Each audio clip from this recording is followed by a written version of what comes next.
Right now at 11, high school heroes. Every window in the car was completely broken and shattered. How two friends who taken a wrong turn ended up saving the day. I fit through the window and I climbed to the back seat where I see the baby was like upside down, like hanging from its from the car seat.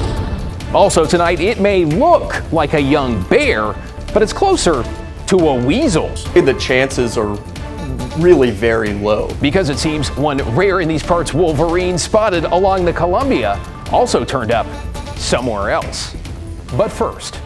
Show business like show business. And in the drag world, no one like Darcel. I just wanted more out of life, I guess. I wanted more. Tonight, we remember the beloved Rose City icon who entertained, delighted, and so much more. Face by Max, back in the body by Sarah Lee. For more than half a century. Well, good evening. We'll have those stories in just a moment. But first, we're not even a full week into spring, and winter is about to make a sudden return. This is a live look over Portland, where temperatures are now dropping back into the 30s. Let's get right to Chief Meteorologist Matt Zaffino with snow in the forecast. The questions tonight, as always, Matt, where, when, and how much? I mean, I want to know it all. Yeah, that's right. Well, certainly in the Cascades, since we're talking about snow, we'll start there.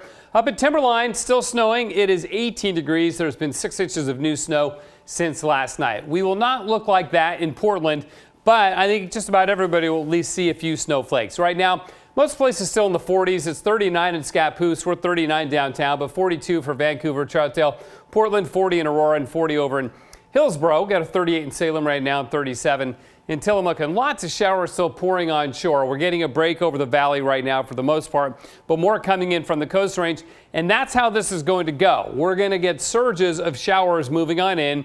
They will come with increasingly cold air, especially as we go through tomorrow night, and into Saturday morning. And I think Saturday morning is our best chance for getting some snowfall in the valley. But there's still a lot of uncertainty around that, and it's not exactly the right setup. This is far different from February 22nd. No Arctic air coming our way. Yet, some of the models producing nearly an inch of snow by Saturday morning. Other models, which had been producing more snow, have backed off now to just a tenth or 3/10 of an inch. So, again, a lot of variability in this. The east side of town up in the Cascade foothills may get quite a bit more than what we see in the valley floor. So, chance of snow showers every morning, Friday, Saturday, Sunday. Valley floor, little to no accumulation, David, so you can rest easy on that. But if you're in the hills above 500 feet, you could easily see a couple of inches. Back to you. Still, that is reassuring. Thank you, Matt. All right, we have some sad news to get to tonight as Portlanders mourn and remember a Rose City icon. Walter Cole, best known as Darcel, passed away, we learned this evening, at the age of 92. Now, Cole held the spotlight for nearly 6 decades. In 2016, made international headlines as the record holder for the oldest drag queen in the world. Though here in Portland, his courage, spirit, and willingness to stand up both on and off stage deeply resonated with generations of people, young and old, who crossed his path. Now, one of many examples, Mayor Ted Wheeler tweeting tonight, Darcel's legacy will live on through their philanthropy, legendary show venue, and the countless lives they have impacted for good. Kathy put it this way, 1 in a million for sure, an amazing performer who brought so much joy to those she served. And Jude wrote a message to Darcel saying, "You were fearless and showed me what it looked like to live out loud. Thank you for your authenticity and for paving our way." What a great way to put that. Here's a look back at how. It's a hell of a life. Born in 1930, Walter Cole first wore a dress at the age of 37.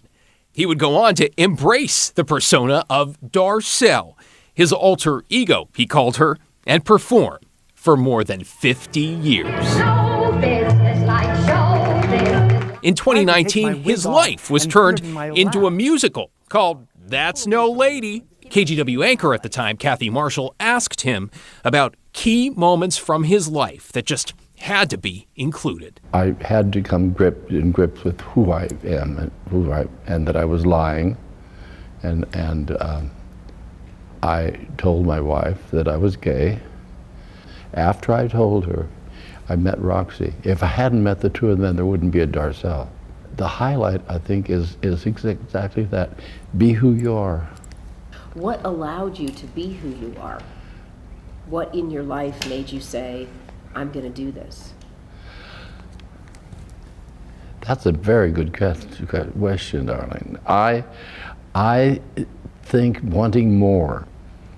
I grew up in Linton, in company houses. I just wanted more out of life, I guess. I wanted more than just what I see happening with some of my uncles. They were older and they retired and they sat down on the couch and that was it. As a teen, Cole worked at the Multnomah Athletic Club. He joined the military and later worked his way up to management at Fred Meyer before embracing his entrepreneurial spirit in 1967, buying a tavern in Portland's Old Town that became Darcel 15. Everything about it is appealing. Everything that's rapid will allow. In 1988, KGW celebrated Darcel's first 2 decades on her Rose City stage. You can do this for 20 years, and before that curtain comes up, your nerves are just as tight as if it was the first night you ever worked. It's an amazing thing with performers. I suppose when the butterflies stop, the adrenaline isn't correct. You know what I don't have? I don't have my boobs. I'd got an... 32 years later, in 2020, Darcel's was added to the National Register of Historic Places. Let's go on with the show. Cole summing up his life and his work in a 2019 interview with this. Fantastic. I wouldn't change a day.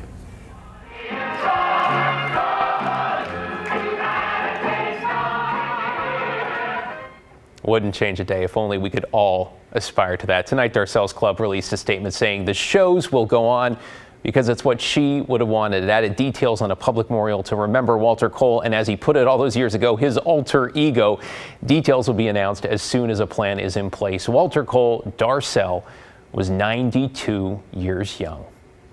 Let's turn to other headlines tonight. An update on the case of a missing Vancouver mother and daughter believed now to have been found dead. The family of Michelle Melendez and 7-year-old Layla Stewart now grieving and waiting for official word from the medical examiner after 2 bodies were discovered yesterday in Washougal. Right now, the person of interest in the case, Michelle's boyfriend, a man named Kirkland Warren, remains behind bars facing charges that include domestic violence assault, violating a no-contact order, and witness tampering. We should add he was not, as of tonight, been charged in their deaths. Warren is accused of shooting at Michelle's apartment back in December. He was arrested in early March, and court records show he, from jail, tried to pressure Michelle to drop the charges. Warren later bailed out. According to records, was seen by a friend of Michelle's with the victim and her daughter the very day they disappeared. Michelle Bart is a spokesperson for Michelle's family. It's very frustrating because it's like he's obviously has some issues, and why would we want that kind of a person out on the street? Lots of questions. Warren remains in jail tonight facing murder charges, not in Washington, but in Arkansas, where he's accused of shooting and killing a 57-year-old man in 2017, allegedly over money. We will keep you updated as this case develops. We also want to get out the message from advocates tonight that when it comes to domestic violence, there are resources out there that can help. Elizabeth Montoya at the Washington State Coalition Against Domestic Violence says providing access is about saving lives. So it can be so important for survivors to have access to support for safety planning, to understand like the risks and limitations of no contact orders, to understand how electronic monitoring works, to know where they can go for help, all of those kinds of things. Well, if you or someone you know is experiencing domestic violence, you could call or text the National Domestic Violence Hotline. That number is on your screen. It's 800-799-7233. We have some news tonight we hope you're going to find uplifting. It is the story of a teenager in Beaverton, actually 2 of them, who came across this, an overturned car. Now, mom had just escaped the vehicle. Her baby was still strapped inside. And so these high school students, 16 and 17 years old, did something you might call both ordinary and extraordinary. Tim Gordon has the story of a pair of humble heroes. It was a crash that normally wouldn't make the news. Thankfully, nobody was injured. A few pictures were posted by people on social media, one of the car overturned on the roadway. But it became a story when we learned a baby was rescued, and 2 teenage boys from Southridge High School took care of that. 16-year-old Eitan Mignon and 17-year-old Stone Fowler are friends. Since I moved here, yeah, really. Which was in like 6th grade pretty much. Yeah. That's awesome. Yeah. Who accidentally ended up at the crash after taking a wrong turn on their way to a snowboard club meeting. Before any first responders arrived, they stopped to help. As soon as it turns green, we just step on the gas, we get there, we park like right in the middle of the road. Eitan's like out the window, he's like, do you guys need any help? And the woman who was driving the overturned car said yes. The lady that just got out of the car probably like 10 seconds prior, she said that her baby was still in the car. So Eitan got down on the ground and found a tight fit because of the smashed car roof. But I fit through the window and I climbed to the back seat where I see the baby was like upside down, like hanging from its from the car seat. So I tried to unstrap it, but it was just hard because I couldn't really fit back there. So I unstrapped the baby and then I just kind of tried to drag it out, but being careful because it's probably like only 3 or 4 months old, it was like really super, young. like newborn. Eitan is an older brother to a 6-year-old, so he has some car seat experience from a few years back. But this rescue was something else. I don't even know how to explain it. It was kind of just like an adrenaline rush. The baby was saved and okay. Every window in the car was completely broken and shattered. Eitan got a few cuts and scrapes. Yeah, I just here I have a couple, and then my hands are a little bit. But these guys, although humble, are feeling good about helping out. It didn't feel real at all yesterday. Now it's kind of starting to process, but I mean, yeah, it was just nice that we happened to be there because we were in the total It's insane. Yeah, like, just the wrong part. I can't believe we weren't even supposed to be there and we were there. Yeah. Like crazy. In Beaverton, Tim Gordon, KGW News.